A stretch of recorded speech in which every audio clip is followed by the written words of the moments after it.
Welcome to Lead Pods, the official leadership podcast from USMB for pastors and church leaders, where our goal is to increase our impact together. Hello, friends. Welcome to episode 151 of the USMB Lead Pods. My name is Matt Erzman, and once again, so glad to have you with me today. And look, I'll just be upfront and honest right here at the front. This week, I have a very simple goal along with our guests. We're just going to try to convince you to come to Gathering, the USMB convention coming up in Salt Lake this July. It's going to be a really great week, and we just want to tell you a little bit more about it. So today, I'm joined by Kelsey Ensz, Drew Pankratz, and Alec Alvarado. They are all on staff, leaders at their local churches, but they're also on the USMB Gathering planning team. So they've been working for months to get ready for the big convention coming up. So today we give you a kind of behind-the-scenes peek at their planning process, and you'll hear a little bit more about the speakers and the workshops for the actual convention. Two of these guys actually live in or around Salt Lake City, so we get some insider scoop on some things that we can do during the free time there. Drew and Alec have some great tips on hiking and coffee shops and a cool parade and fireworks show that's going to be happening while we're there.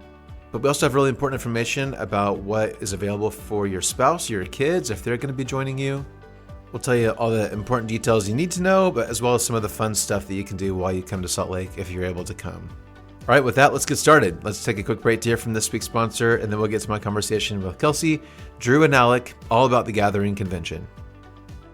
We look forward to the USMB Gathering in July. MB Foundation, along with its more than 1,000 investors, have had the privilege of partnering with the growing church ministry in Utah for more than 2 decades. Sign up to join us for a free luncheon on Thursday to celebrate God's work in Utah's 8 church locations. MB Foundation provides biblical financial stewardship solutions to individuals, pastors, churches, and organizations in the Mennonite Brethren community. Our services include championing biblical stewardship, planned giving, loans, fund management, and investment certificates. We are ready to serve you. To learn how financial stewardship solutions could benefit you, visit www.mbfoundation.com or call us today at 1-800-551-1547. MB Foundation is pleased to partner with USMB to bring you this episode of Lead Pods.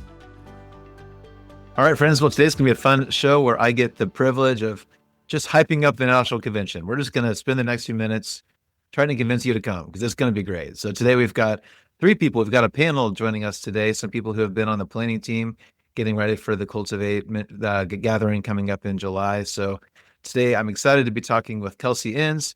Kelsey is the pastor's wife and office support for Kingwood Bible Church in Salem, Oregon. And we've got Drew Pankratz back with us, who's the youth and associate pastor at Greenhouse Community Church in Sarasota Springs in Utah, as well as Alec Alvarado, who is the associate and pastor of Central Family Ministries at South Mountain. So we are so glad to have you guys. Drew and Kelsey, you've been on a few times before, so you're back by popular demand. Glad to see you again.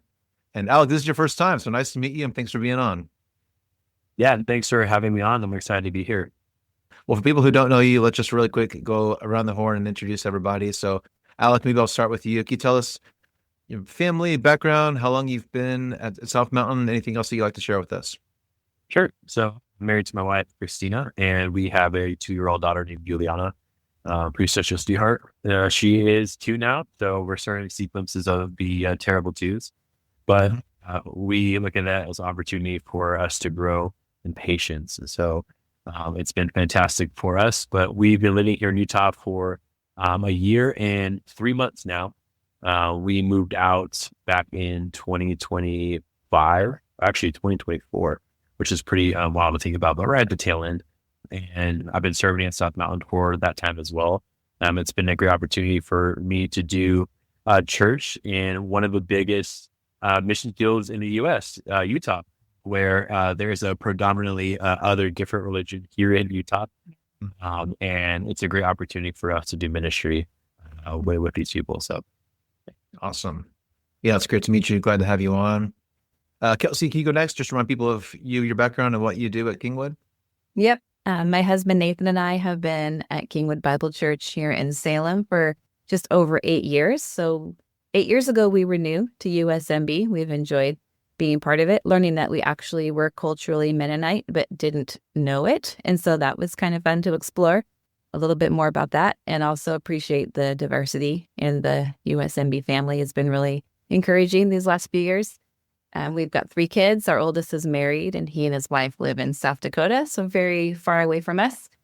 We just flew in yesterday from Kansas. We visited our daughter at Tabor College, and so we got to enjoy sunshine and 74 degrees before we came back here to Oregon, where it's still a little bit Pacific Northwesty, but that's great. It's beautiful everywhere.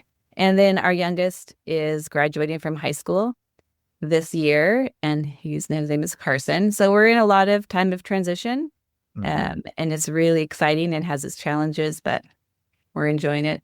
I think we always can learn patience no matter what age our kids are. That never changes. So Yeah. a little bit about my family, and yeah, we enjoy being out here in the Northwest. Yeah, very cool. Thanks, Kelsey. And Drew, your turn. Remind us about you and your family and what you do also in Saratoga Springs. Yeah. Thanks for having us on again, Matt. So Drew Pankratz, my wife, Allie, and I have been in Saratoga Springs for about 10 years this summer. I think actually while we're at conference this summer will be like the 10-year mark, because we rolled in on Pioneer Day back in 2016, and we're like, what is going on with all the fireworks and parades and everything? So it definitely wasn't a welcome to Utah for us, but kind of funny. So yeah, I've been out here about 10 years. We have 2 daughters, 6 and 3, and they are so much fun. Also give us a run for our money. So, but love being a girl dad. And my wife teaches 7th grade English at the middle school. I teach a little bit bivocationally with PE as well here in a school. So we love Utah. We love, like Alex said, just the people here and the need here, the spiritual need for Jesus and a relationship with him. So we've really enjoyed being a part of Greenhouse Community Church and planted back in 2013, but been settled in for a while now. So really enjoying it. I'm originally from Buhler, Kansas, so Midwestern kid, and then graduated from Tabor before we moved out here. So yeah. Well, and all 3 of you, and then along with a few other people, have been on this planning team that's been putting all the details of the gathering convention stuff together. So I'm just kind of curious, how did that all come together? And I know, obviously, this is a big undertaking. It's a big event with a ton of details. So how did that team form? How did the 3 of you get roped in? Did you volunteer, or did you just get a phone call from Aaron? Or, well, how did you get involved? And maybe how long you've been working? Because I know, again, there's a lot to work on. So give us some of the behind the scenes of the planning team. Great question. Why are we here? No, how did we get here? I helped with the planning team last convention just for a little bit. For the second half of the year, I got brought in after a lot of the early decisions were made and got to help brainstorm with workshop leaders and testimony speakers, that kind of thing. This year, I was asked earlier in the process, and we all got to be a little bit more part of choosing the theme and the vision and the purpose. And that's been enjoyable to join it a little earlier. And so we've been able to help just brainstorm ideas on people that we know in our communities or people that we think would have something to share on a nationwide level that would be encouraging. So I think we were chosen because we're supposed to hype it up and make it exciting and make you guys want to be here. And we've participated in the past. I think most of us have, and we know its value. So we want to communicate that to you. Yeah, very good. So Alec, will this be your first convention? Yeah, that's correct. Awesome. Yeah, since I've been on staff for a year, my lead pastor, Eric, asked me, I think it was probably the spring of 2025, I believe, if I wanted to help out with the team.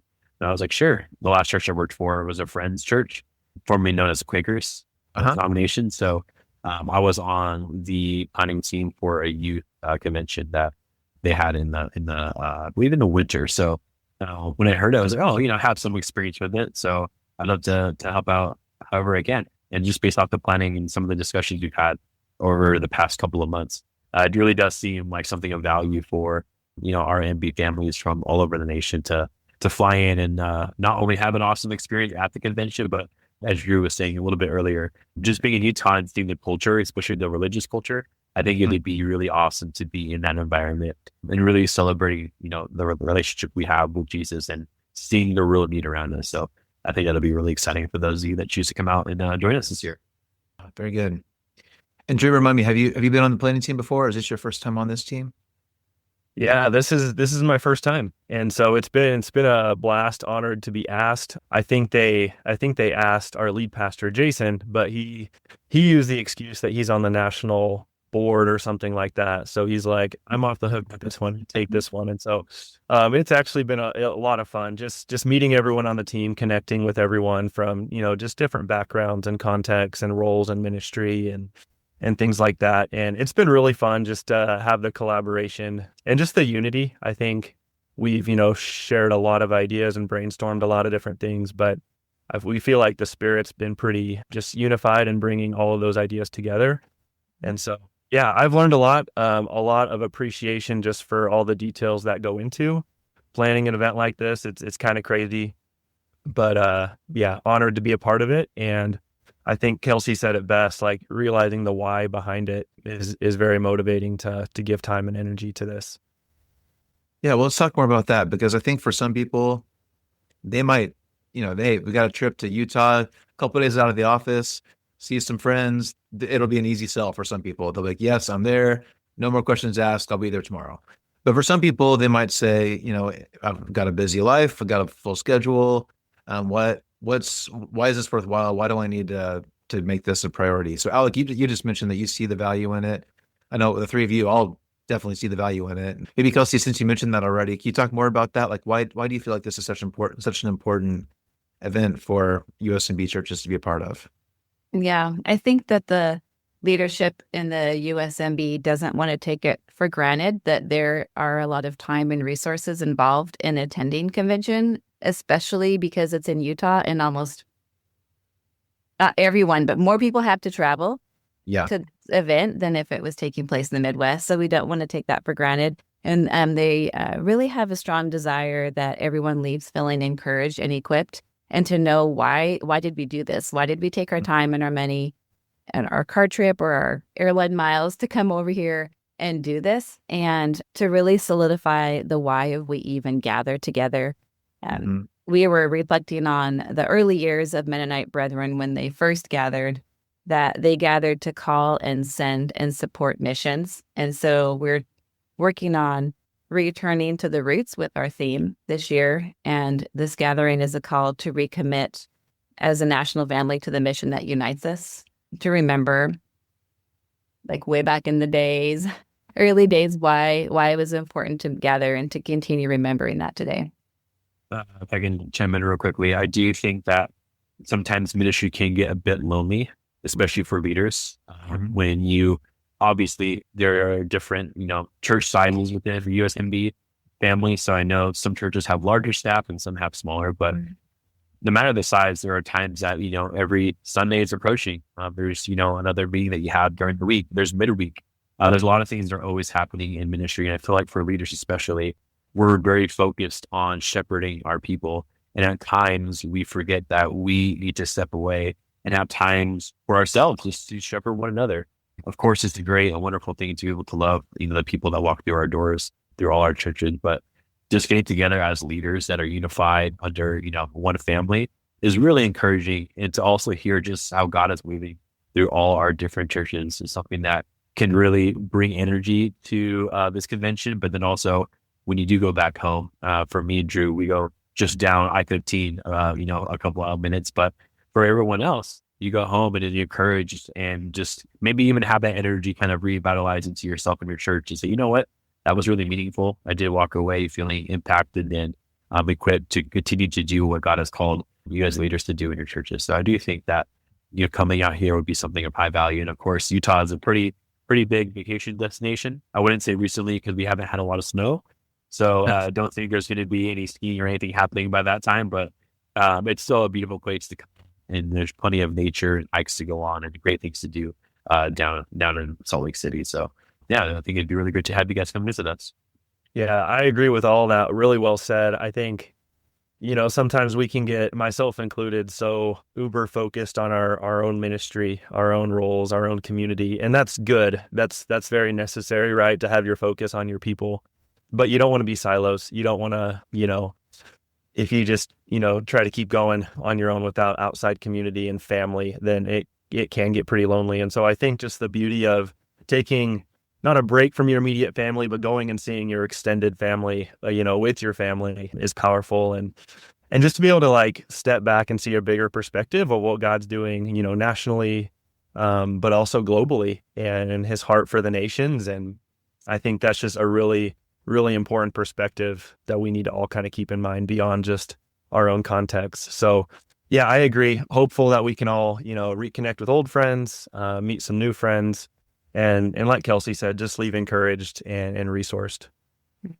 I think sometimes for those of us who are really tightly in USMB circles, in context, USMB is kind of a smaller denomination. A lot of us know each other. We kind of know each other's churches a little bit, but at the same time, like we cover a lot of ground. I forget how many different languages are represented every week at USMB churches.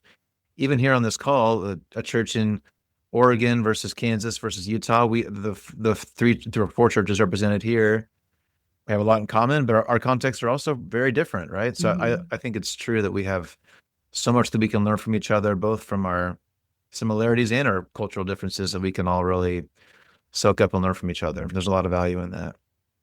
So I know this year, Kelsey, you mentioned like kind of getting back to the roots of why this whole thing started in the first place. And I know the theme of Cultivate, living on mission with Jesus, those words were chosen really intentionally. And it sounds like you guys were a part of that. Can one of you talk about that a little bit? What does Cultivate mean to this group, and why was that an important theme for this year's meeting? Yeah, well, I think one of the big things that just kept coming up was discipleship. I think that was on everyone's heart, and really that's why the church exists. Great Commission. And so as we were talking through that, just the desire to continue to see people grow and be formed in Christ as that end goal, we kept coming back to several different words, but Cultivate kind of rose to the top. And it's really cool if you kind of look at that biblically. You can kind of even go all the way back to like Genesis 2, where God comes to Adam in the garden and calls him to work the ground, to cultivate it, to prepare it and protect it, and all these things. And so he had this responsibility right off the bat to care and steward for God's creation. And then it's really cool then to see how Jesus talks too about, the parable of the soils. And then Paul, I think our theme verse for the conference is 1 Corinthians 3, where Paul talks about how, there's a need to plant, there's a need for watering, but at the end of the day, God brings the growth. And so we get to be, I think in verse 9, it talks about how we're all like co-workers in God's service. And I just love that we all got to come together. We're all co-workers together on the same mission. And so just helping each other think about how we can best prepare the soil and scatter seeds and water those, and then trust God for the growth that he likes to bring. Mm-hmm. As you were planning, is there just jumping off of that, Drew, is there something that you all, or as you as a team, hope that is there kind of a central thing that you want people to come away with from the conference? Like, what's kind of the key thing that you hope people really walk away from after, hearing all the speakers, the workshops, and even just the community? When people leave, what do you hope is kind of one of the main takeaways? Well, hopefully we can answer this question. Otherwise, we failed in our task. I was thinking, what is it? That's a great question. But so you can correct me, Drew or Alec, if I get this wrong. But I was thinking, listening to the heart of Aaron, he popped onto a few of our meetings, and he just was really wanting us to know why we gather, why are we here, and to return to the missional focus of the USMB. And if you don't know, the USMB logo has 3 little symbols united together, and they are on disciple making, leadership development, and church multiplication. Those are the cores of the values of the NB. And so we were wanting to return to our focus and the missional heart behind it. And then especially at this gathering to focus on the first one, which is disciple making, and based on the verse from 1 Corinthians 3:6. Aaron, I'm sorry, Alec, I'm kind of curious, since you're kind of newer to the USMB world, has anything stuck out to you specifically as you're kind of getting to know, some of these core values that Kelsey just mentioned, or just even some of the leaders? What are those the things that you kind of feel stick out as you're getting to know USMB? Are those things kind of distinct? For a lot of us have been around for so long that we we kind of hear that a lot, but as you're kind of getting used to it, would you say those things are sticking out to you? Yeah, I would say so. And I actually just had an interview, I would say maybe a month and a half ago to be licensed as an MB pastor. So just even in that space, hearing from the guys that were in that meeting, it really does seem as if this denomination is really a family. I know, just over the years in ministry, I've been a part of several different denominations, and at times it feels more of kind of like a tag onto a church, I would say, and not, not to talk any, hey or bad mouth those things. I was just kind of speaking from my experience. It felt like, we don't really do much together. There's no collaboration. We don't really come together to encourage one another. Just felt like it was something that was in our bylaws or maybe even on our church website. But I really do feel that, just a short time I've been a part of this planning team and in that meeting, that there's really a sense of fellowship and family amongst the MBs in the U.S., which is really cool and encouraging to see that. Even though we could be scattered out, throughout our country and stuff, it's cool to see us come together and really have that unifying vision of us wanting to be discipled more. And how do we do that with our people? How do we ultimately lead them closer to Jesus? And what are ways we can share what that might look like at our different churches? But ultimately with the same kind of vision and end goal in mind is really cool to see in the MBs. Yeah, definitely agree. So again, as you guys have been kind of behind the scenes putting things together, someone mentioned that you were involved in the speakers and the workshops and putting some of those things together. And I haven't seen all the workshops yet, so I don't know if any of you have any, secret big announcements you want to drop about a specific workshop you're excited about. But we've had all the speakers on Lead Pods now, so a lot of people listening have heard from the people who are going to be there. Can you just share a little bit, like is there someone specific that you're looking forward to hearing from, or as you were putting things together, what was kind of your heart, your driving forces behind some of those decisions about the speakers and the workshops? Well, yeah, I think AJ Swoboda, did I say that right? I haven't met him. I've read some of his books and seen some of his, blogs and different things, and excited for that. Aaron, I think, knows him really well. And just from what I do know, he comes from an outside perspective, outside of the MB world. But it sounds like he has a really deep appreciation. So just learning from him and his experience and perspective in ministry where he's at, I think just the wisdom with walking with people, sometimes those that have been hurt by the church or religion in different ways, and walking with people in that long haul process of helping them kind of heal and get to know Jesus again. And that's on my heart, because it's very applicable to where we're at here with those that might walk away from the LDS faith and need to deconstruct and kind of rebuild what they believe to be true. So I'm excited for that. And there's also a workshop that I'm excited about. I know there's a lot of great ones. One that I've kind of been working on is kind of engaging your LDS neighbor and helping them go from religion to relationship with Christ. And it's been really cool. Answer to prayer with that. There's a guy named Ross Anderson. He's been in Utah for about 4 decades, I believe, but he came to know Jesus out of the LDS faith when he was in college, and then he felt led here for church planning. And so I think he's been here for about 40 years. And he puts out a ton of resources and has some great ministries for helping churches engage the LDS neighbors around us. And so he's actually coming to kind of lead that workshop and present on that. And so it's going to be hard to choose. Something that's on your heart, then that could be a really cool one to learn from him. And then there's going to be some Q&A panel with some others that have engaged that as well. So. Do either of you know any of the other workshops? Okay, we haven't announced those publicly yet, I don't think. Do you have any scoops for us? What are some of the workshops that we can look forward to? Do you happen to know any others? Yep, I know 2 more, because that was one of my tasks, was to contact 2 people. One of them was super easy. My husband, Nathan. Okay. I recommended him to lead a workshop because he does a great job teaching, and he's going to be leading a workshop on sabbatical. And I asked him, what was the title? What'd you end up with? What's your like spiel for it? And we had a sabbatical 2 summers ago. And so his tagline, I guess, or description would be, who benefits from a sabbatical? Only the pastor, perhaps his family, and even the church. Hear from a pastor who didn't think a sabbatical was needed and consider its role in your church. So that's one we're going to have this on sabbatical. And then I also was able to be in touch with President Jansen from Tabor College and President Stevens from Fresno Pacific University, and they're going to lead a workshop together that focuses on how the colleges that are part of our MB remain on mission and engage in discipleship. And so that's 2 workshops that I'm looking forward to. Yeah, very good. Cool. Those are always good. I do appreciate the ones that I've been to in the past. There's a really good mix of kind of the high level ministry stuff that comes from the main speakers, and then the really practical stuff at the workshop level. So I'm looking forward to that personally as well. Mm-hmm.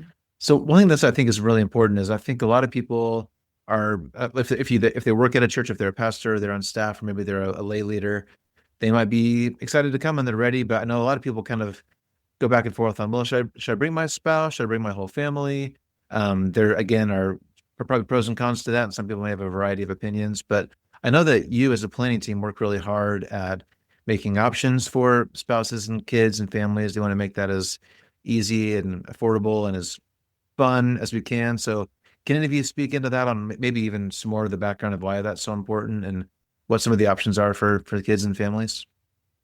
I wanted to make sure that we let everybody know that there is the National Convention begins on July 23rd, but prior to that, starting July 21st, is Pastors Conference. Yes. And a lot of the scheduling and planning took both parts into consideration to treat it as a whole. And we actually, one thing that I didn't know actually kind of surprised me is that the planning committee and the leadership actually reads all the surveys that people fill out. Because sometimes that's a good you fill idea. a survey and you think, where is this going to go to somewhere and no one ever going to read it? But they really take the survey responses seriously, and the suggestions and the ways to tweak it and make it really work to meet the needs of people coming. They take that really seriously.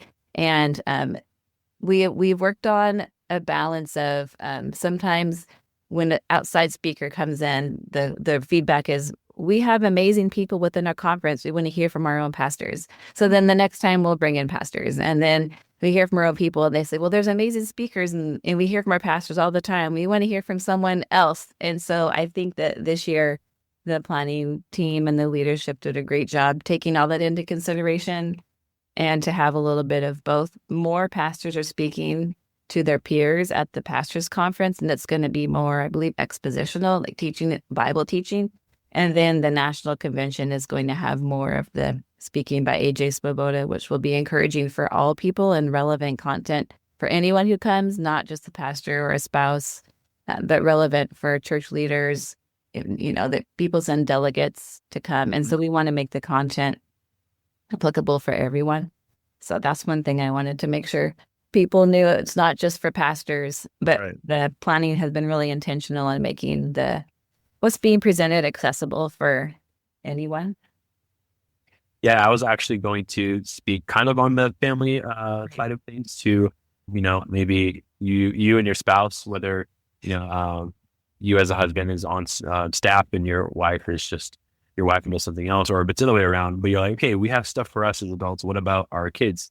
I have a, fourth grader and I have a young teenager. Are they going to have to sit with us?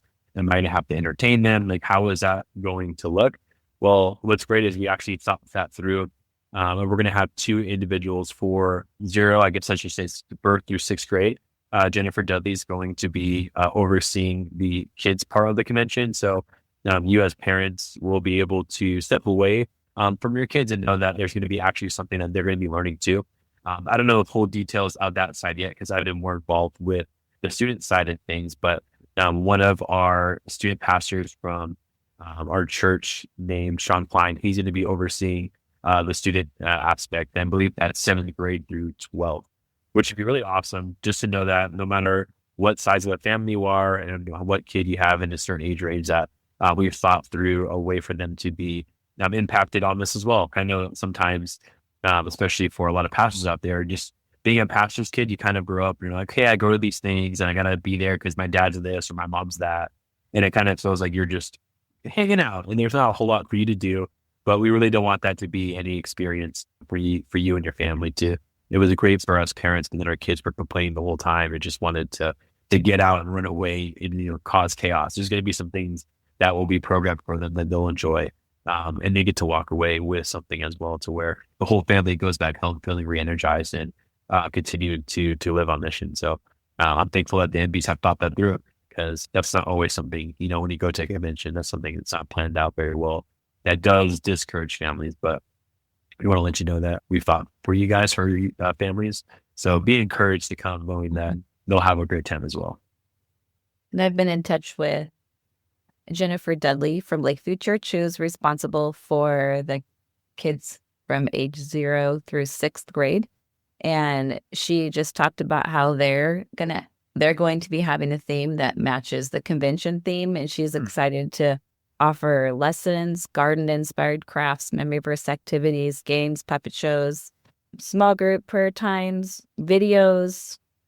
There's swimming at the hotel pool, a trip to the children's museum, challenges to make changes in daily lives of the kids, and all of the children's programming will happen during the Pastors Conference and the National Convention, and includes all times during sessions and workshops, though the kids are with their parents during the meals and the free time.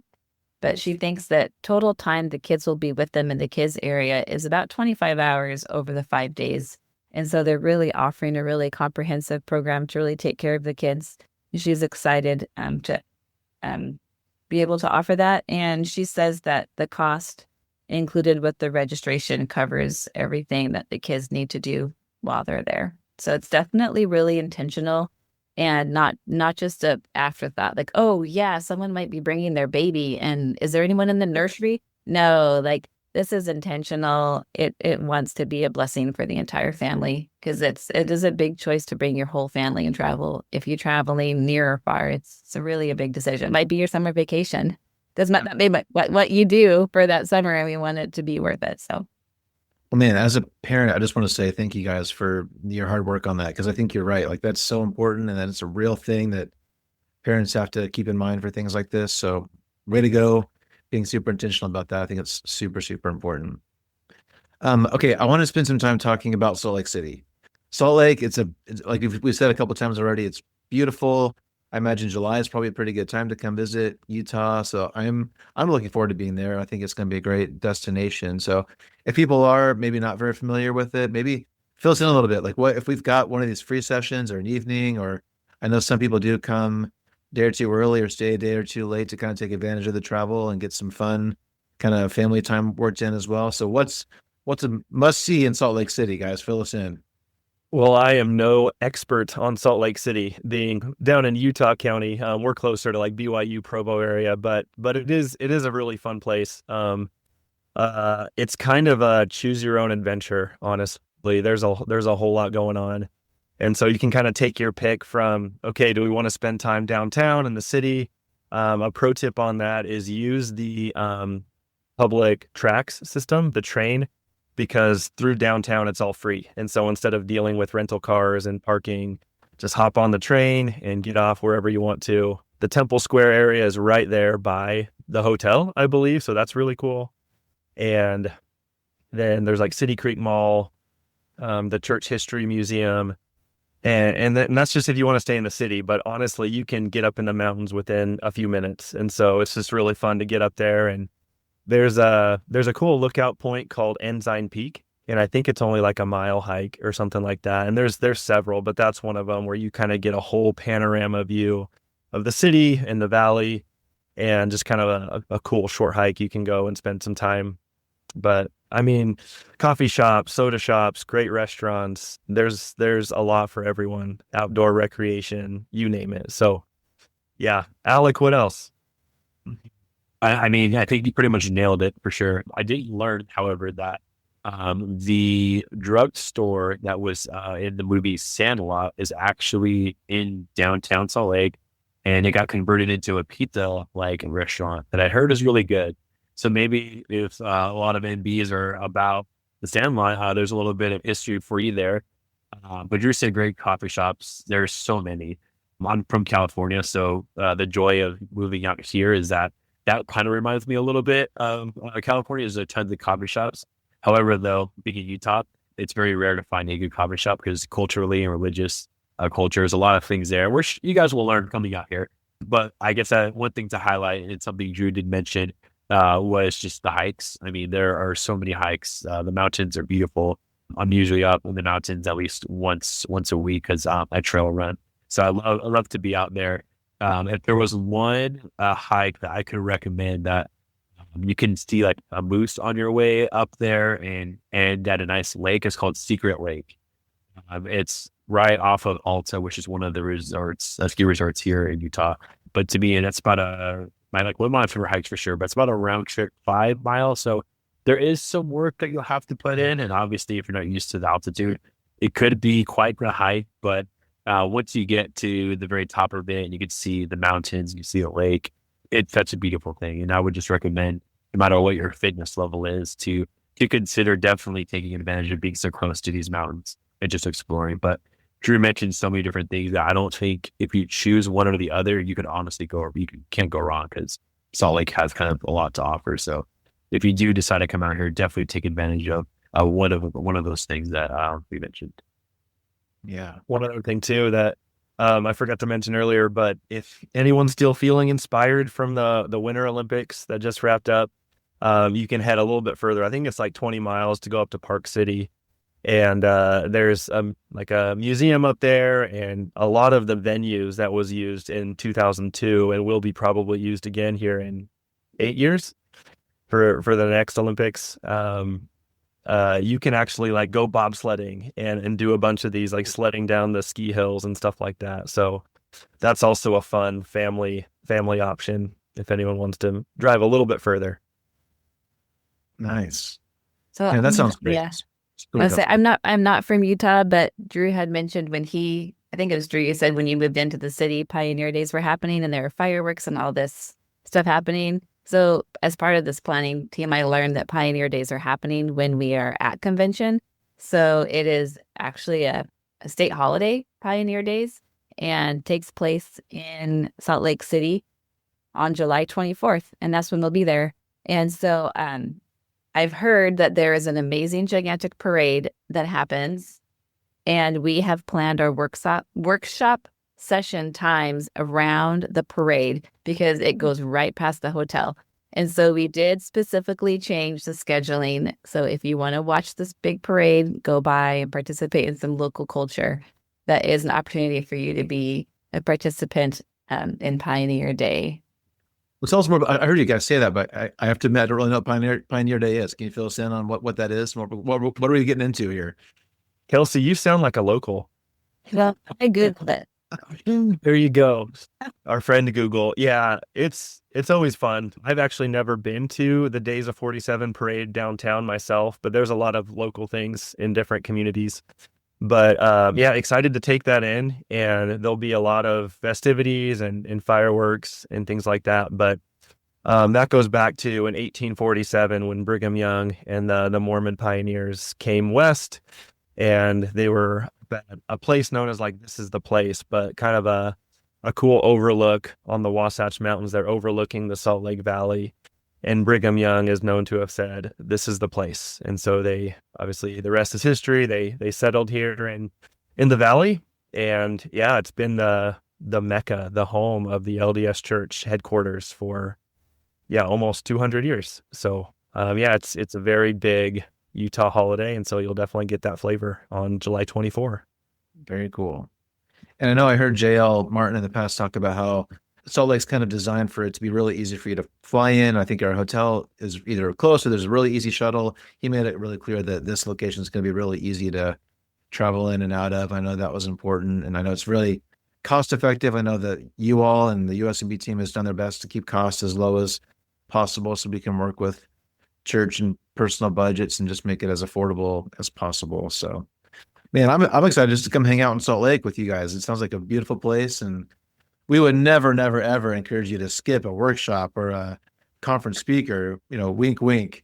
But we would encourage you to take advantage of all those opportunities because it sounds like it's a beautiful place. It'll be a fun time to unplug and relax a little bit, which I think sometimes that by itself is worth a trip like this. So that's great. Well, guys, I'm pumped. I'm ready to go. And I hope our listeners are too. as we kind of maybe start to wrap up here, is there anything that we haven't hit yet you want to make sure we highlight before we wrap up? Start packing your bags. It's going to be a good time.